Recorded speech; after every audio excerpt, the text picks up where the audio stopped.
প্রথম হচ্ছে সরকারের জন্য এখনই ইলেকশনের স্বাধীন ও নিরপেক্ষ নির্বাচন কমিশন এটা নিশ্চিত করা প্রয়োজন। এটা নিশ্চিত করতে গিয়েই জুলাই সনদের বাস্তবতাটা আমাদের সামনে খুব অনিবার্য একটা প্রসঙ্গ। এখন জুলাই সনদ যেটা প্রকাশিত হয়েছে ইতিমধ্যে, এটা নিয়ে রাজনৈতিক দলের পক্ষ থেকে কিছু সংযোজন বিয়োজনের প্রসঙ্গ তোলা হয়েছে। আমি খুব গুরুত্বের সাথে উপলব্ধি করি যে এই নির্বাচন নিয়ে আমরা যারা কথা বলি, আমার কাছে কোনো কোনো সময় খুব বিস্ময়কর মনে হয় যে আমরা ঠিক এমন ভাবে কথা বলছি যেন স্বাভাবিক প্রক্রিয়ার একটা সরকার চলে গেছে এবং স্বাভাবিক একটা নির্বাচনের মধ্যে আমরা পড়েছি। বিষয়টি কিন্তু তা না। আমাদের বিগত 15 বছরে ইনস্টিটিউশনগুলো শেষ করা হয়েছে, রাজনৈতিক দুর্বৃত্তায়ন হয়েছে, আমরা 15 বছর ভোট দিতে যাইনি, ভোট দিতে পারিনি। তার প্রেক্ষিতে একটা সরকারের বিপ্লবের মধ্য দিয়ে, অভ্যুত্থানের মধ্য দিয়ে পরিবর্তন হয়েছে এবং 3 দিন আমাদের কোনো সরকারও ছিল না। আমরা এখন যে সংবিধানের কথা বলি, আমরা 3 দিন কোন সংবিধানে ছিলাম, এখন কোন সংবিধানে আছি? এই সংবিধান জাতির জন্য অত্যন্ত গুরুত্বপূর্ণ, নির্বাচন খুবই গুরুত্বপূর্ণ। আমরা এই কথা যখন বলি, কেউ কেউ মনে করেন যে জামাত ইসলামী নির্বাচন চায় না, কিন্তু অত্যন্ত মজার ব্যাপার হচ্ছে জামাত ইসলামী একমাত্র দল বলতে হবে যারা 300 আসনের নির্বাচনের প্রার্থী দিয়ে ময়দানে মাঠে কাজ করছে। কিন্তু প্রশ্ন হচ্ছে যে এই জুলাই সনদের কার্যকারিতার প্রশ্নে যখন আমাদের কথা ওঠে, তখন আমরা পরবর্তী সরকারের কথা বলি। পরবর্তী সরকারের কথা একটু আগে আমি নেতৃবৃন্দের কাছে শুনলাম যে কে বলেছে এটা মানবো না। বলেছে তো রাজনৈতিক নেতৃবৃন্দের কাছ থেকে তো আমরা এটা শুনেছি যে আমরা সরকারে গিয়ে এগুলো কোনোটা রাখবো না। শুনেছি তো আমরা, এগুলো রেকর্ড আছে তো। এটা তো কোনো দলের পক্ষ থেকে উইথড্র করা হয় নাই যে না আমাদের এই কথাটা যেটা বলা হয়েছে, আমাদের এই কথাটা যথার্থ নয় এবং যিনি বলেছেন এটা আমাদের দলের কথা নয়। সুতরাং এই কথাগুলো যদি আমাদের আসে তাহলে তো এই শঙ্কার কথা থাকবে। সেজন্য আমি মনে করি সরকারের এই প্রসঙ্গে আগে নির্বাচন কমিশনের যে দায় দায়িত্বের প্রশ্ন আসে সেইগুলো আমাদের সামনে রাখা দরকার। Level playing field. Level playing field বলতে আমরা এখন যেটা বুঝি সেটা হলো আপনি যদি প্রভাব থাকে, ক্ষমতা থাকে তাহলে থাকবেন, আর না হলে আপনি থাকবেন না। না হলে আপনি ভোট দিতে যেতে পারবেন না, না হলে আপনার ঠ্যাং ভেঙে দেওয়া হবে, না হলে আপনার জিহ্বা কেটে দেওয়া হবে, না হলে আপনি সুস্থভাবে বাড়ি ফিরতে পারবেন না। This is message. What is the level playing field? Level playing field বলতে আমি কি বোঝাচ্ছি, আমি কি মেসেজ যাচ্ছে? ঢাকা ইউনিভার্সিটি ডাকসু নির্বাচনের কথা বলে। ডাকসু নির্বাচন প্রত্যেক ছাত্রছাত্রী সুশিক্ষিত, সচেতন এবং স্বাবলম্বী, ফিজিক্যালি সে ক্যাপেবল। কিন্তু একজন 70 বছরের মানুষ যখন গ্রামে ভোট দিতে যান, শিক্ষার দিক থেকে, সচেতনার দিক থেকে তিনি তো ঠিক একইভাবে ঢাকা ইউনিভার্সিটির কোন একজন ছাত্র বা ছাত্রীর মতো, শিক্ষার্থীর মতো তিনি তাৎক্ষণিকভাবে একটা প্রেস ডেকে বা একটা প্রেসের কাছে গিয়ে, একটা সোশ্যাল মিডিয়ার কাছে গিয়ে তিনি কি প্রতিবাদ করার মতো সামর্থ্য রাখেন?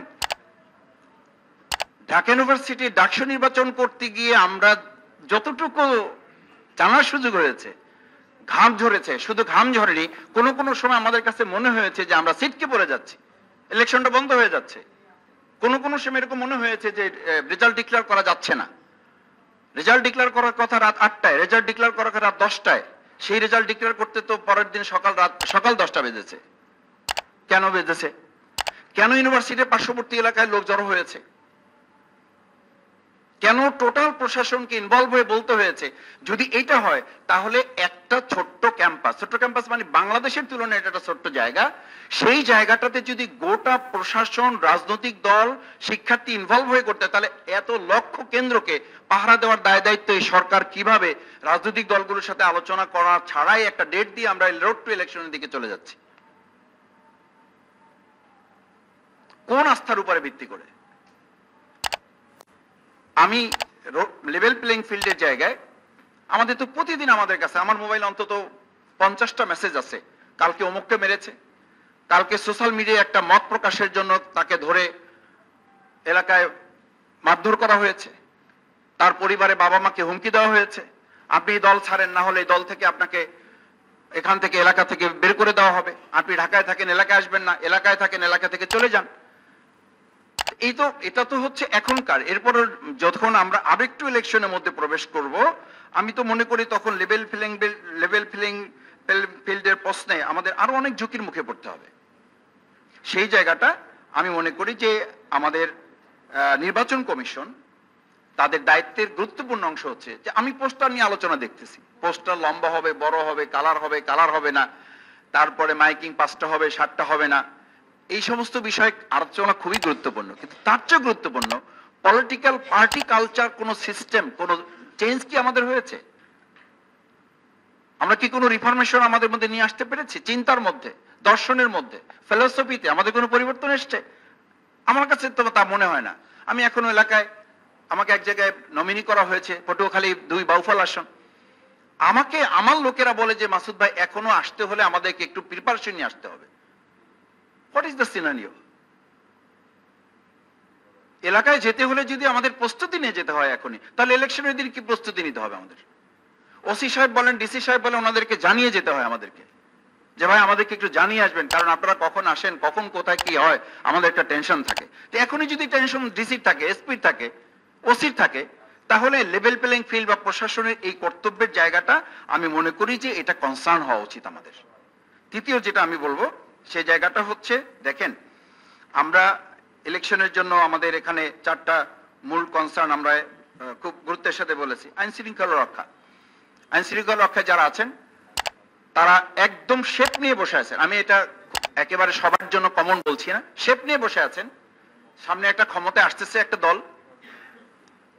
সেই দলের আনুগত্য পরায়ণ হয়ে কাজ করে তাদের নেক নজরে পড়ার একটা চূড়ান্ত কম্পিটিশন চলতেছে, একটা প্রতিযোগিতা চলতেছে। আমি কিভাবে পরবর্তী যে পার্টি ক্ষমতা আসতেছে, এটা একটা অ্যানালিসিস আমাদের দেশে আছে আর কি, একটা পারসেপশন আছে, এবং সেই পারসেপশনটা আমরাও তুলে ধরেছি। আমরাও রাজনৈতিক নেতৃবৃন্দের পক্ষ থেকে এরকম একটা কথা বলা হয়, আমরা ক্ষমতায় আসছি, আমরা অমুকে প্রধানমন্ত্রী হবে, অমুকে উপ প্রধানমন্ত্রী হবে, অমুকে রাষ্ট্রপতি হবে। আমরা তো ভাগ বাটোয়ারা করে শেষ করে দিয়েছি। ভাগ বাটোয়ারা করে শেষ করে দেওয়ার কারণে, প্রশাসনের কাছে মেসেজের কারণে তারা এখন অতিরিক্ত আনুগত্য পরায়ণ হয়ে কোথাও কোথাও মানে এমন সেবাদাসে পরিণত হয়েছে, এটা খুবই দুর্ভাগ্যজনক, যেটা আওয়ামী লীগের 15 বছর আমরা কোনো ক্ষেত্রে খেয়াল করি নাই। তো সেই জায়গায় আইন শৃঙ্খলা রক্ষাকারী বাহিনী, এই আমাদের সেগুনবাগিচায় যেখানে আর্মি, পুলিশ, অন্যান্য গোয়েন্দা সংস্থার মধ্যে একটা পার্টি প্রধানকে পিটানো হয়েছে। আমি জানি না যে এখানে সুধীমণ্ডলী আছেন, রাজনৈতিক দলের নেতৃবৃন্দ আছেন, সাংবাদিক আছেন, এই পর্যন্ত কাউকে গ্রেপ্তার করা হয়েছে? আমি জানি না কাউকে গ্রেপ্তার করা হয়েছে কিনা, সে যে দলেরই হোক। একটা পার্টি প্রধানকে মিডিয়ার সামনে তাকে পিটিয়ে আহত করে, এবং এখন সে চিকিৎসাধীন। এবং আমরা মাঝে মধ্যে শুনি মেমোরি লস করেছে, মাঝে মধ্যে শুনি সে মুমূর্ষু হয়ে যাচ্ছে, বিদেশি চিকিৎসার জন্য প্রয়োজন। সেরকম একটা ইভেন্টে আমরা কাউকে এখন পর্যন্ত গ্রেপ্তার করতে দেখলাম না। সেই নির্বাচন আইন শৃঙ্খলা বাহিনী করবে, আর আমার কোন একটা কেন্দ্রে প্রবলেম হবে সেটা সলভ করার জন্য তারা সুইচ টিপে দেবার প্রবলেম সলভ হয়ে যাবে।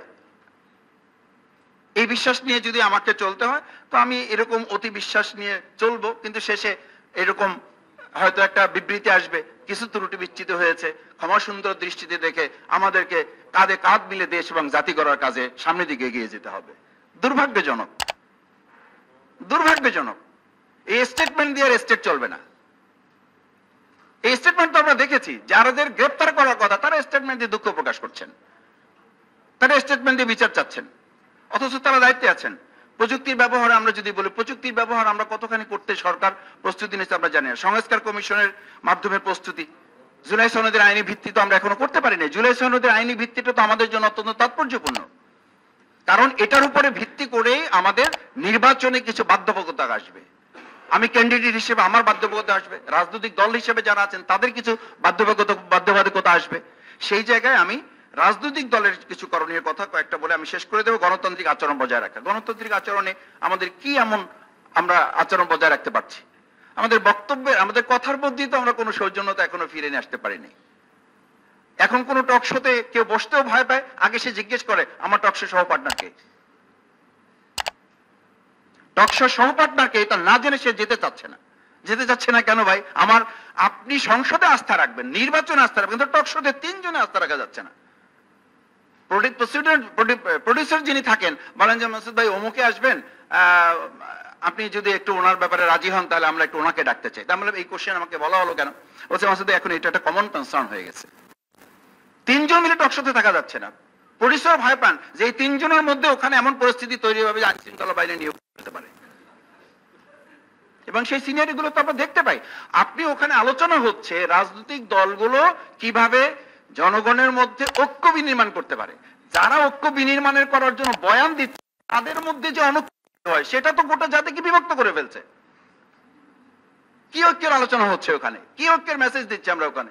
টেবিল চাপড়ানো হচ্ছে, একজন উঠে দাঁড়িয়ে যাচ্ছে। আমি আলোচনায় গিয়ে লম্বা করছি না, আমি বলছি এই মেসেজগুলো আমাদের মাথায় নিতে হবে। এই কারণে রাজনৈতিক দলের কোনো বেসিক চেঞ্জ তো আমরা নিয়ে আসতে পারি নাই। এ ব্যর্থতা জামাত ইসলাম হিসেবে আমিও নিচ্ছি।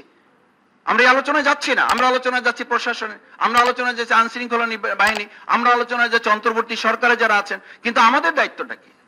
আমরা অন্তর্বর্তী কমিশনের সমানে নোট অফ ডিসেন্ট দিচ্ছি। আমরা এই জাতীয় ঐক্যমত কমিশনে আমি বলছি যে এটা আমরা এটা মানবো না, সুতরাং এটা হবে না। যদি তাই হয় তাহলে পরবর্তী সরকার এটা মানবে। এটা আস্থার জায়গা তৈরি করার জন্যই তো বাংলাদেশ জামাত ইসলামী আরো কিছু রাজনৈতিক দল মিলে একটা কথা বলেছে, প্রফেশনাল রিপ্রেজেন্টেশন। এটা সিস্টেমে আমরা আসি, জাতীয় সরকার গঠনের এটা তো একটা পদ্ধতি। আমরা যে ফ্যাসিস্ট থেকে স্বৈরাচার যেন আর কোন সরকার এককভাবে এই দেশের মানুষের মালিকানার জায়গায় পৌঁছার একটা মানসিকতা তার মধ্যে তৈরি করতে না পারে, সেই জায়গাটার জন্যই তো আমরা বলছি যে প্রফেশনাল রিপ্রেজেন্টেশনে সকল ছোট বড় দল যারা আছে সেই জায়গাটা কিছু সেটা লিমিটেশনস আছে। আমরা বলছি যদি এটা মানে অ্যাটেনশনে নেওয়া হয়, তারপর আলোচনার মাধ্যমে ছোটখাটো বিষয়গুলো আমরা সেখানে সমাধানের রাস্তা বের করতে পারবো। আমি সবশেষ অনুরোধ করব যে আজকে এখানে আমরা যে নাগরিক কোয়ালিশনের রোড টু ইলেকশন সমাজের করণীয়, নাগরিক সমাজের করণীয় দুটো পয়েন্ট বলে শেষ করে দিচ্ছে। একটা হচ্ছে নাগরিক সমাজের মূল করণীয়টা হচ্ছে আমাদের একটা প্রভাব বা একটা প্রেসার তৈরি করা এই সরকার এবং নির্বাচন কমিশন। যেই নির্বাচন কমিশন বলবে এই কথা যে আমরা সরকারের প্রভাব মুক্ত হয়ে, তো সরকার প্রভাব মুক্ত হয়ে সরকার সহযোগিতা না করলে আপনি কিভাবে করবেন? ভাইস চ্যান্সেলরের সামনে যখন কোন একটা রাজনৈতিক দলের ছাত্র সংগঠন টেবিল চাপড়ায়, আমি তো নিশ্চিত থাকতে হবে যে তাহলে প্রিজাইডিং অফিসারের সামনে আমি গিয়ে টেবিল চাপড়িয়ে তার ওখান থেকে ব্যালট বাক্স নিয়ে চলে আসব। কি হয়েছে তাহলে আমাদের এই যে আইন শৃঙ্খলা রক্ষাকারী বাহিনী ছিল তো ডাকসু ইলেকশনে, কিন্তু আইন শৃঙ্খলা রক্ষাকারী বাহিনীর কাছ থেকে আমি বারবার শুনেছি যে সামগ্রিক সহযোগিতা না হলে শুধুমাত্র আইন শৃঙ্খলা রক্ষাকারী বাহিনীর পক্ষ থেকে আমরা ইলেকশনটা সুষ্ঠু করতে পারবো না। আমি নাগরিক সমাজের প্রতি দুটো কথা বলছি। এক, নাগরিক সমাজের মধ্যে এই প্রভাব তৈরি করতে হবে যে সরকার এবং ইলেকশন কমিশন দুটো মিলে একটা সমন্বয় করা। নাম্বার টু হচ্ছে নাগরিক কমিশন ভোটারদের এই সচেতনতা তৈরি করা যে আমরা প্রত্যেক জায়গায় সরকারের সহযোগিতা নিয়ে না, বরং নাগরিক সমাজই ওখানে প্রধান এলিমেন্ট হিসেবে কাজ করবে, যাদের সচেতনতার মাধ্যমে প্রশাসন কাজ করতে বাধ্য হবে এবং এককভাবে তারা না, বরং নিরপেক্ষতার জায়গা থেকে একটা ভূমিকা পালন করবে। সবাইকে ধন্যবাদ জানাচ্ছি।